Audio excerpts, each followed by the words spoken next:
Hello and welcome back. In my last video, I started to talk a little bit about some of the police lies that were going on with respects to the trucker protest in Ottawa. Well, a lot has taken place since then, and I want to talk a little bit about that now. And I want to talk a fair bit about just what sort of draconian and downright communist methods our fearless leader Trudeau is working on right now, or has done. But I'm going to get into a couple of the lies that's going on as well here. I'm going to continue a little bit about that.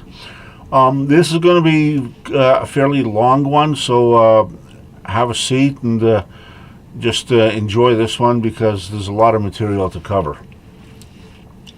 The first thing I want to talk about is Trudeau, because of all of the protests and stuff like that, he decided to invoke the Emergency Measures Act. For those of you who don't know, the Emergency Measures Act is basically a revised version of the War Measures Act that his father put in place back in the 70s. Well, that was renamed and revised, calling it now the Emergency Measures Act. There's a video that says him actually doing that. After discussing with Cabinet and Caucus, after consultation with premiers from all provinces and territories, after speaking with opposition leaders, the federal government has invoked the Emergencies Act to supplement provincial and territorial capacity to address the blockades and occupations. I want to be very clear.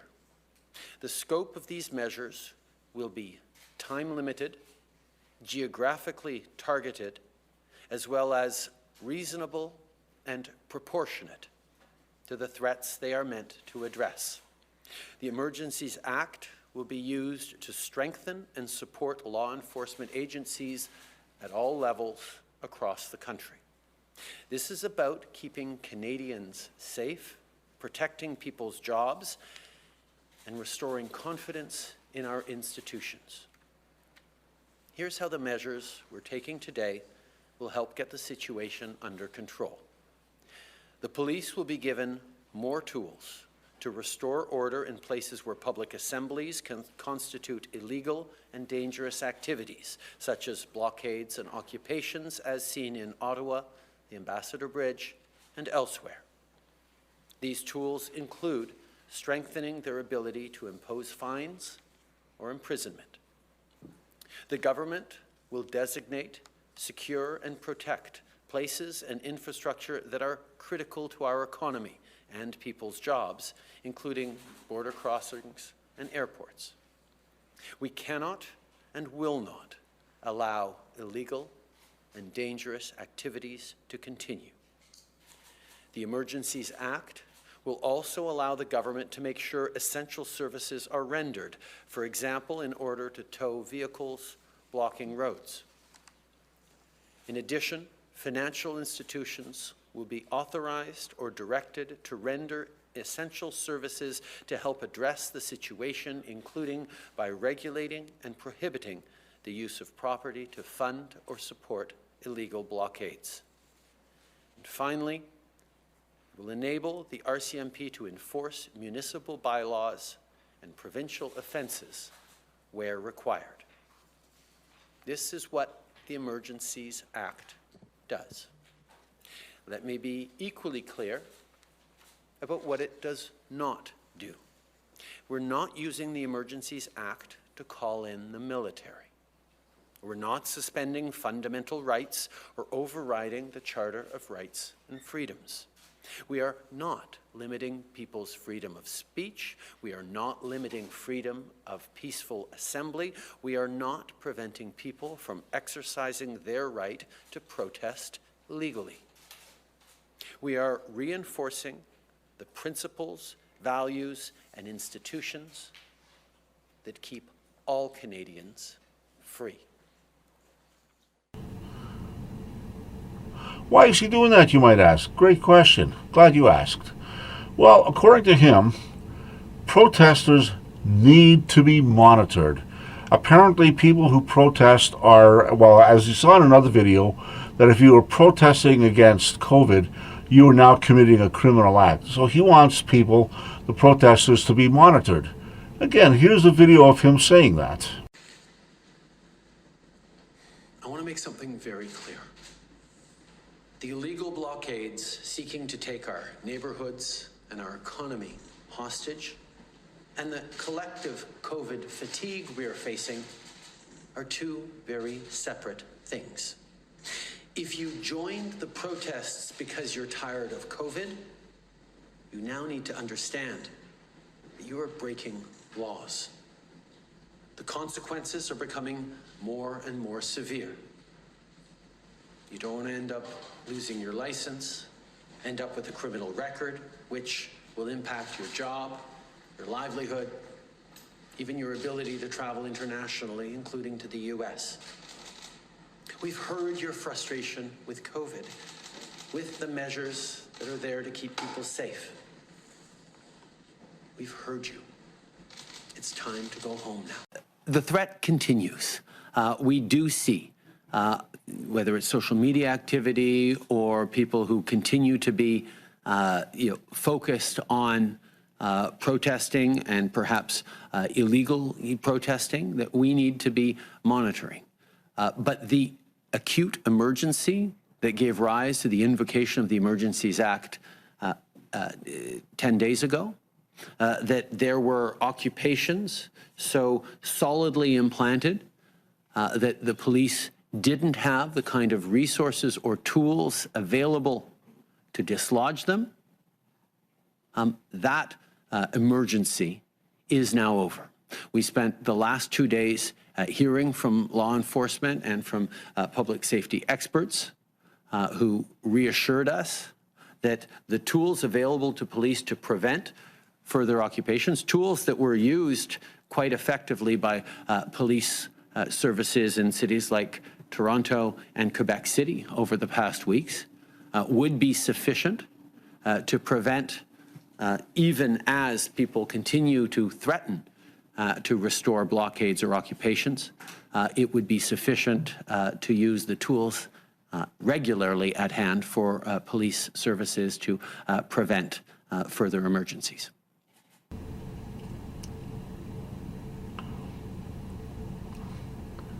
Okay, it gets better. So his wonderful assistant or deputy prime minister, Chrystia Freeland, she's also the minister of finance, she decided to take it one step further by saying that if you speak out against Trudeau and protest, your accounts will be frozen. Remember, that's your bank account, your credit card. Everything that you own will be frozen. Now keep in mind, actually, you know something, before I continue, here's a video for saying that. So let me repeat what I said on Monday. If your truck is being used in these protests, your corporate accounts will be frozen. The insurance on your vehicle will be suspended. The consequences are real, and they will bite. It is time for you to go home. And let me also be clear that we will have zero tolerance for the establishment of new blockades or occupations.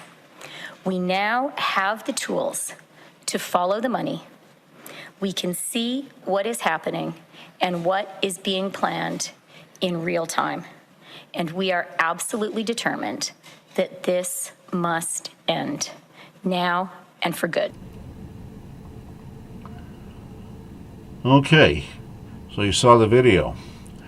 Now remember, this is all taking place without a trial. So you were actually not charged with a crime, obviously haven't been convicted of a crime, haven't gotten in front of a judge. So what she's actually doing is, this is an arbitrary decision that they can arbitrarily do with no charges, no trial, no judge, no quarter, nothing, just because they feel like it. This is how do you explain this in any other way except downright communism? This is the exact same system that the Chinese government has. But then, as we all know, Trudeau loves the Chinese government and its basic dictatorship. Here's Friedland again, saying as of today, banks and other financial institutions will be able to immediately, without a court order, freeze your account. So this is just another video. Here's the video. As of today, a bank or other financial service provider will be able to immediately freeze or suspend an account without a court order. In doing so, they will be protected against civil liability for actions taken in good faith. Federal government institutions will have a new broad authority to share relevant information with banks and other financial service providers to ensure that we can all work together to put a stop to the funding of these illegal blockades. This is about following the money. This is about stopping the financing of these illegal blockades. We are today serving notice. If your truck is being used in these illegal blockades, your corporate accounts will be frozen. The insurance on your vehicle will be suspended. Send your semi-trailers home. The Canadian economy needs them to be doing legitimate work, not to be illegally making us all poorer. Same person talks, here's another video of her saying that she's going to be seizing accounts. In terms of the financial instruments which our government is using right now to act against these illegal blockades and illegal occupation, we reviewed very, very carefully the tools at the disposal of the federal government. And we used all the tools that we had prior to the invocation of the Emergencies Act, and we determined that we needed some additional tools. Now, some of those tools, we will be putting forward measures to put those tools permanently in place. The authorities of FinTrack, I believe, do need to be expanded to cover crowdsourcing platforms and payment platform and their payment providers. So that is something that we need to do and we will do, and that needs to be in place permanently. Some of these other tools, like the sharing of information between law enforcement and financial services, and the requirement of financial services to be reviewing their accounts proactively, and the immunity from prosecution that we have provided to them in doing this. These are extraordinary measures that we absolutely believe are necessary in the current circumstances, that are having an impact, and let me also point out, having a peaceful impact. And the other aspect of the financial tools that I would point to as being really effective and important is being clear that insurance on trucks that participate in these illegal occupations and blockades will be suspended. So we didn't have those tools. I don't believe that those tools should be part of the toolbox of a government in ordinary times, but they are necessary in these extraordinary circumstances, and they are having a very clear impact.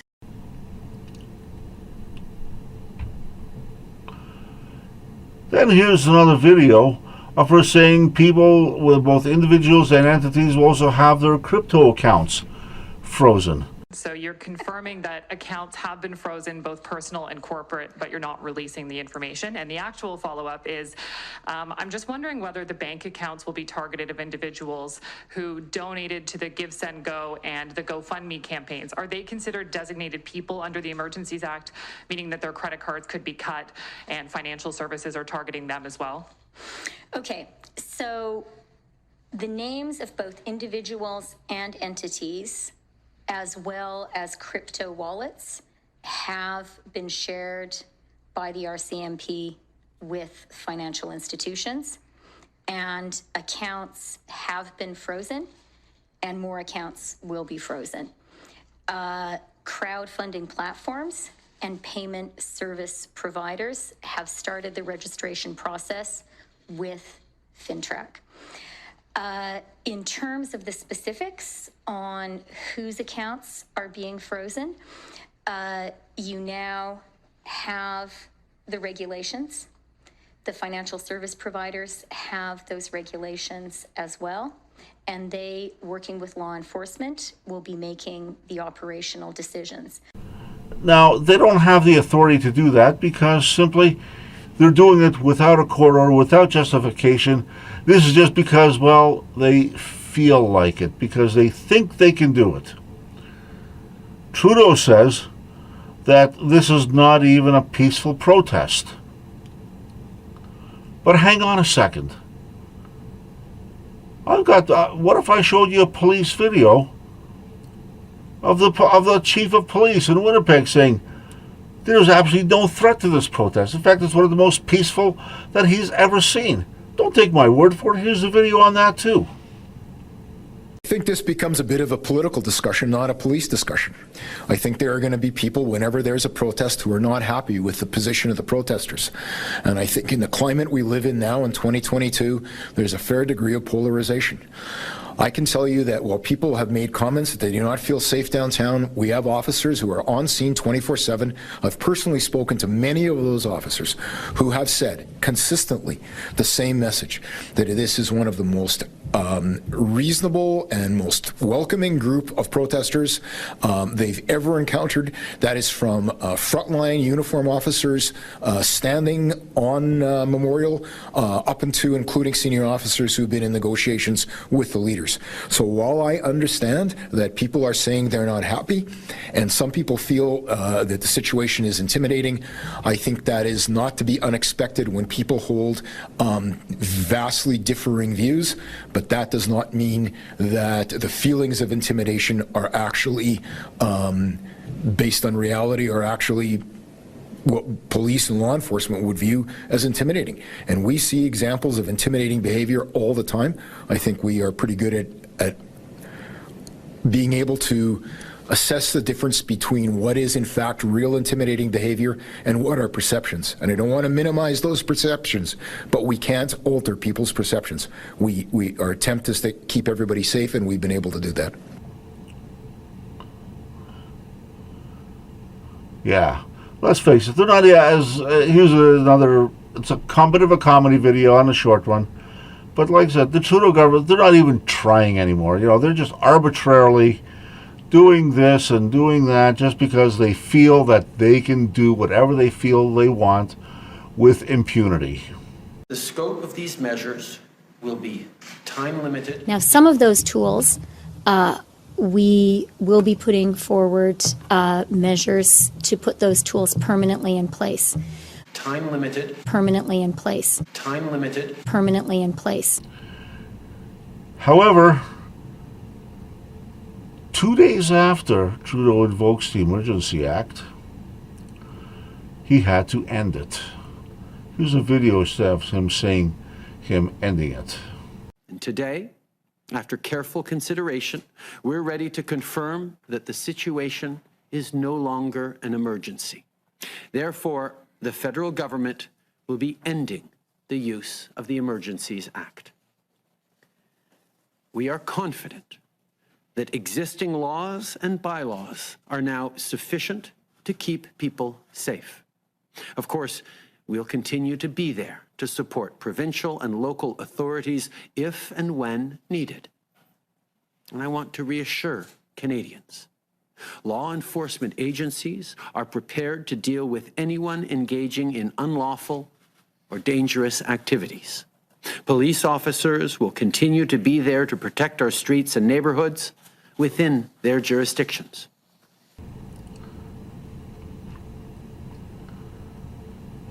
He's also saying how this is just utterly laughable, because everything that I've showed you so far shows how much this is all authoritarianism, and everything else that he's doing is basically communism.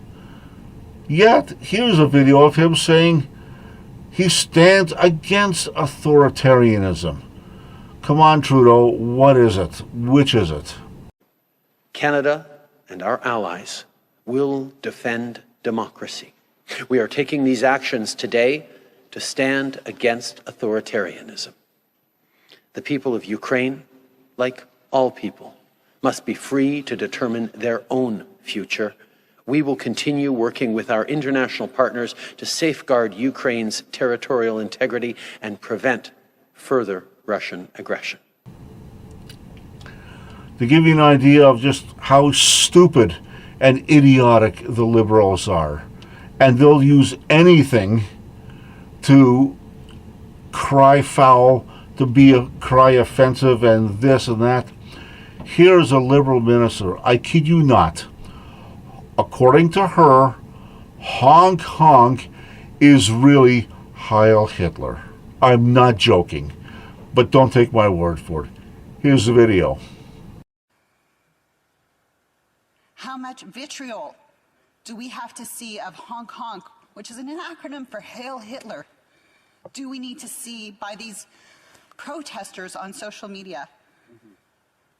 How many times? Yeah.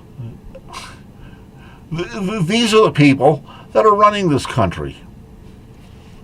Well, we've had, as many of you are obviously aware by now, so we've had a war going on that just literally started recently between Russia and the Ukraine.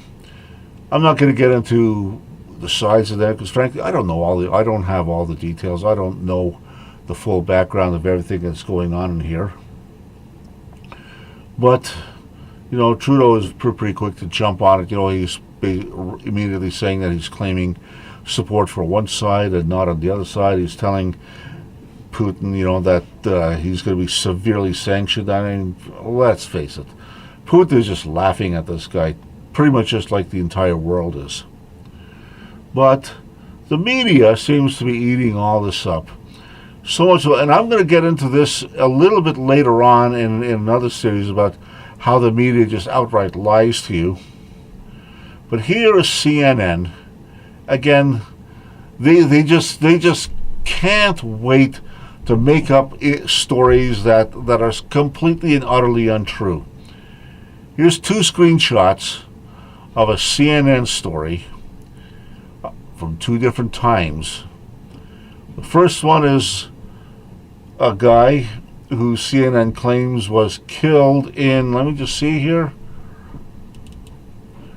Oh yes, journalist Bernie Gores executed in Kabul by Taliban soldiers.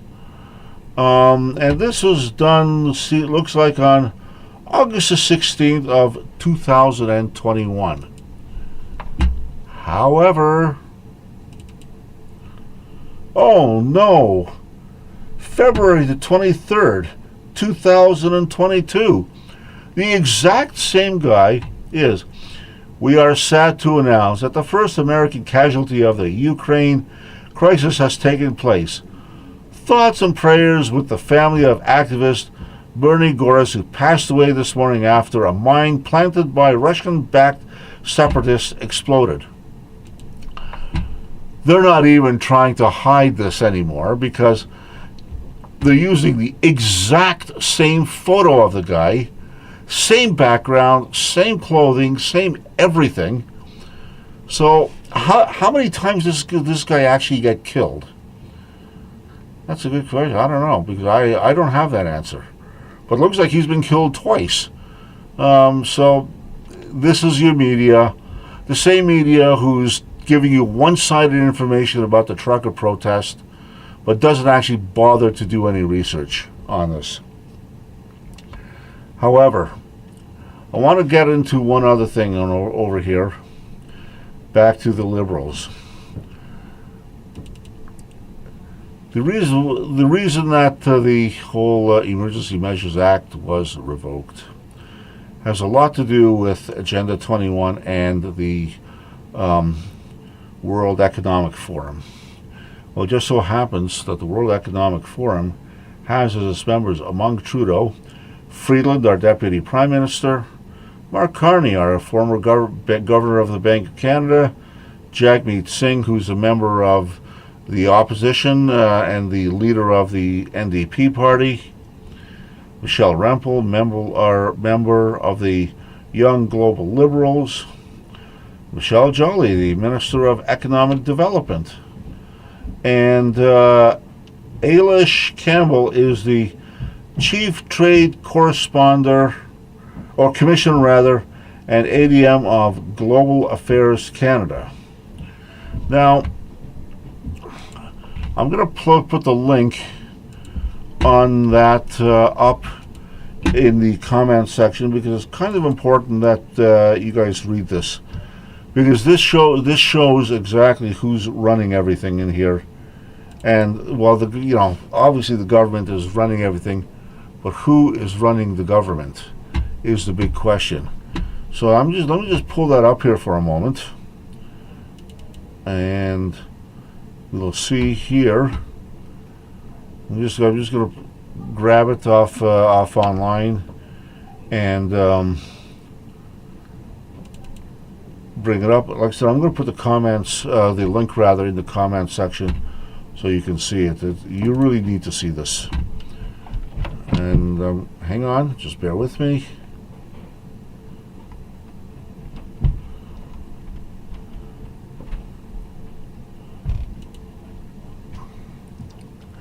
And here we go.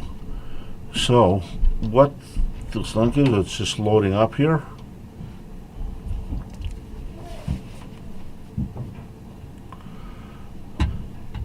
It's from a website called The Last Refuge, and the highlight is Trudeau reveals reversal motive surfaces.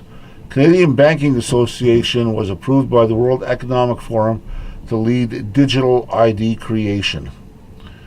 So this whole thing was the reason it was reversed was because the World Economic Forum is trying to go with a whole bunch of digital ID, digital banking, and stuff like that. So by having this whole state of emergency, so-called, that went against their plan. So Trudeau had to very quickly reverse it. Like I said, I'm going to put the link on this up on in the comment section. Quite important that you read it, please. So there you have it, folks. That is what our government has been doing so far.